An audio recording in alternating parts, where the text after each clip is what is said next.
At the beginning of this story, we see a man named Kim who receives a call from a company he took a loan from. They inform him that the interest on his loan has increased, and his total debt is now $238, which he must repay immediately.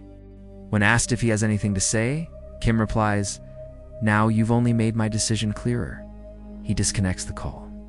Kim says this because he is standing on a bridge over a river, contemplating suicide. The call from the loan company acts as the final trigger. The mental battle between yes and no ends, and he jumps into the river. But fate has other plans. Kim survives and washes up on the riverbank unconscious. When he wakes up, he finds himself on an island, looks around and sees that the city isn't far. Frustrated, he curses himself, thinking, "I can't even die properly." He tries turning on his phone, but it's soaked and won't work. With no clear way off the island, Kim starts exploring. Though a massive bridge passes overhead, the same one he jumped from, support pillars are smooth and unclimbable. Kim is forced to spend the night on the island. The next morning, he hears a ship nearby. He rushes toward it, waving frantically and shouting for help. But the people on the ship think he's just waving hello, so they wave back and sail away. In desperation, Kim writes help in large letters on the sand, hoping someone will see and come to his aid. Confident that help will arrive soon, he tries turning on his phone again this time. It works. Quickly dials emergency services and tells them he's stuck on an island near the Han River. But the operator dismisses his claim and hangs up, as there's no such island where someone could get stranded. It's too close to the city to be taken seriously. Kim also calls his ex-girlfriend, begging for help, but she thinks he's using this as an excuse to talk to her after their breakup. As he pleads with her, his phone dies, leaving him completely cut off. Desperate, Kim decides to swim across the river, but he can't swim. He nearly drowns, but the river throws him back to the shore again. Now completely frustrated, Kim attempts to hang himself from a tree using his tie. Just then, a civil defense siren goes off. It's a drill that happens twice a year. Everything in the city comes to a complete pause for 20 minutes. This unexpected stillness breaks his suicidal mindset. Meanwhile, far from the island, we are introduced to a girl named Sarah, who hasn't left her room in 3 years. She only opens her curtains during these civil defense drills, fascinated by the sight of the frozen city. She lives with her mother, who prepares food for her before going to work. Sarah blogs online, edits her photos, and shares them. Her entire world exists on the internet. Sarah also loves watching the moon through her telescope at night, feeling it's as lonely as she is.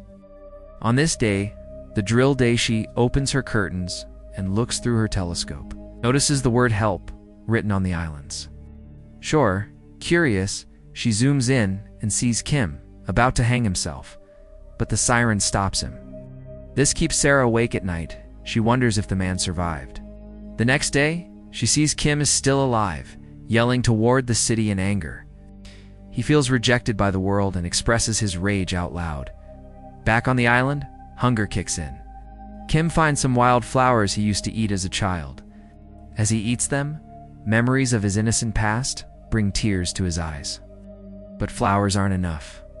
He also eats wild mushrooms, knowing they could be poisonous, but he no longer cares. He tries to catch fish, but fails. He also tries catching birds, but they're too fast. Eventually, he sees eggs in a bird's nest atop a tree. Even though he can't climb, he tries anyway. A bird poops on his head, and frustrated, he washes with a bottle of bleaching soda he found on the shore.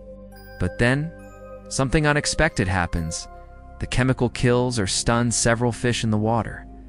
Now, Kim finally has a meal and eats. Unknowingly, the chemical knocks out a bird too. Kim now has another food source.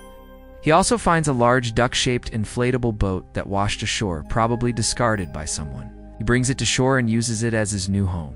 He reflects that for 7 years he tried to save money to buy a home, but now he has one. For free, on this deserted island. No rent, no people, no stress. Sarah continues watching him from afar, documenting everything. Eventually, Kim erases help from the sand and replaces it with hello as he starts enjoying isolation. No calls, no pressure, just peace. he starts collecting floating trash to use for his needs. One day, a ship comes again, and Kim hides he no longer wants to leave. He finds a noodle seasoning packet on the shore, and now he's obsessed with making noodles from scratch. He fails repeatedly. He thinks, if I can make noodles, I can do anything. But nothing works. Then, he gets a wild idea. Asterisk, asterisk, think like a pigeon. Pigeons eat seeds, asterisk, asterisk, and sometimes they poop them out undigested. He gathers pigeon droppings using his credit card, the same card that once pushed him to attempt suicide. He collects seeds from the droppings and finds a good spot for farming. Despite a huge rock blocking the area, he moves it with determination. As sweat pours from his body and hits his lips, he tastes salt for the first time in a while and starts licking his skin, overwhelmed by the flavor. He even adds worms to the soil to make it more fertile, the same tie he once used. To hang himself, he now removes and repurposes his suit as a scarecrow so that birds won't eat his crops. If you'd like, I can continue with the next part of the story too. Would you like a summary, script, or video voiceover format next? Here is the full English translation of your detailed story summary, preserving all emotional depth, cinematic tone, and narrative structure. Now, no one could come near him. Felt like he had finally found a purpose in life. Even if that purpose seemed absurd to others, he was determined to grow crops and make noodles no matter what. He had a packet of noodle seasoning, and he wanted to use it. Once he had even torn open the packet and tried to eat just the masala to curb his cravings, but he stopped himself. He made a decision. No matter what, he would grow the crops and make the noodles himself. From morning till night, that's all he thought about: how to make his crops grow, how to finally create noodles. And from afar, Sarah was watching all of this unfold. She clicked photos of him and uploaded them on her website. Along with the pictures, she wrote, "He's shy. If he sees someone coming, he hides. He licks his own sweat. He's filthy. He climbs trees. He likes adventure. And the most special thing, he really, really wants to eat noodles. But I don't know how to help him. Should I contact NASA or go down there myself?" Sarah said this because she hadn't stepped out of her house in 3 years, but now she decided she had to do something. That night, after everyone had fallen asleep, she put on her helmet and stepped out. She walked to the bridge, the one closest to the beach, and dropped a bottle containing a message into the river, hoping it would float across and reach the place where Kim was. Days passed, but Kim didn't find the bottle. He had now been on the island for 3 whole months. He had learned how to fish, and then one day he found the bottle. He eagerly opened it, but the paper inside had only one word on it. "Hello." It's that one word, written just like how Kim had once written it on the sand, told him everything. Someone was watching him from those distant buildings, and that person had sent the message. But Kim wasn't alone on the island anymore. He had a friend, a scarecrow he had made himself. He even took the pants off the scarecrow and wore them himself, knowing someone out there was watching.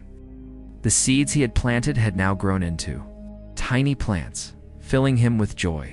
Sarah's message had taken 17 days to reach him, and she had been waiting those 17 days for a response. He wrote on the sand, "Who are you?" Sarah saw it and felt pure joy. For the first time in years, her life had found meaning. One night, she again stepped out, helmet on, and sent another bottle. When Kim received it, the message inside read, "I'm fine, thank you. And you?" Kim responded with the same, "I'm fine, thank you." Sarah now wanted to send him real noodles. She knew how much he craved them. So, she paid a delivery boy extra to bring noodles to the island. He did reach there with many noodle packs, but Kim refused to accept them. When the delivery guy returned, Sarah asked what he said. The man replied, "You both are weird. He told me these noodles are his hope. The ones he's trying to make himself, those are his reason to live." Kim had written to Sarah that these noodles weren't just food, they were a symbol of his survival, his purpose. His crops had now grown, and the seeds he'd planted were corn. The moment he saw the first corn fully grown, his eyes filled with tears. It was the happiest he had ever felt. To others, it might be a small thing, but to Kim, it was a huge achievement. Sarah's life changed too. For the first time, she stepped out of her room, stood before her mother and said, "Can you bring me some pots and corn seeds?" To grow corn? Then she quietly went back inside. Her mother was filled with happiness. Her daughter was changing, healing. Meanwhile, Kim's corn had fully ripened. He harvested it, made noodles from it, and used the seasoning packet he had saved for so many months. When he finally ate the noodles, tears rolled down his cheeks. For him, it wasn't just food, it was a victory, a symbol of hope that kept him alive, that taught him to never give up and to keep working with positivity. From a distance, Sarah watched him through her binoculars, tears in her eyes too. She sent him another note. "Congratulations," Kim replied again on the sand. "Who are you and WHY?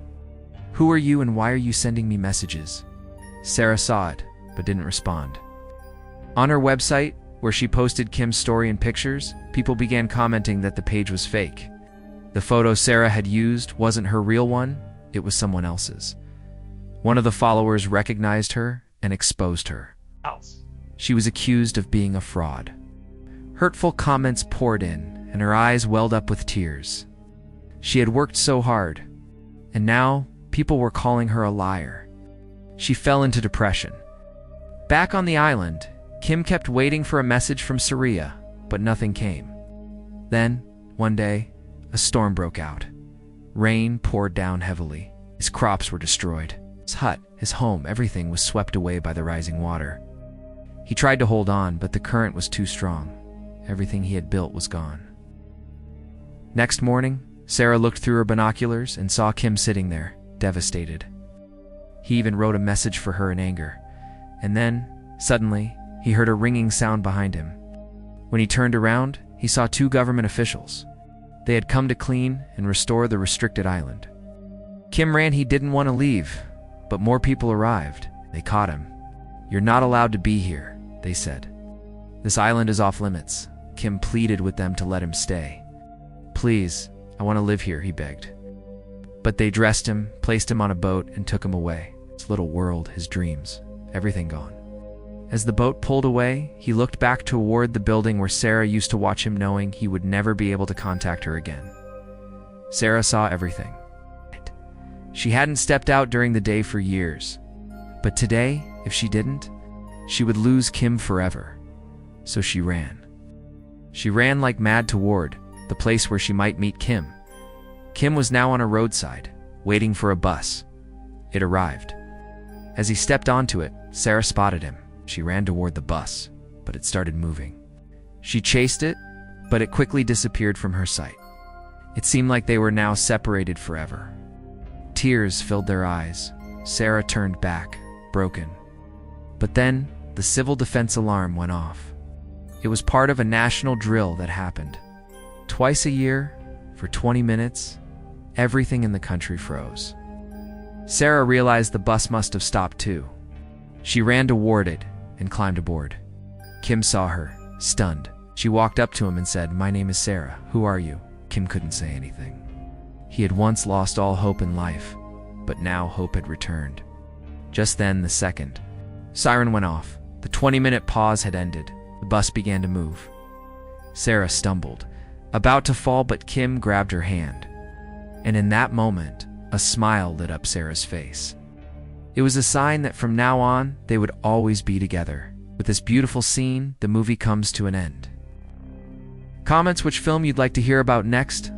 I read all your wonderful comments and truly appreciate them. Music fades.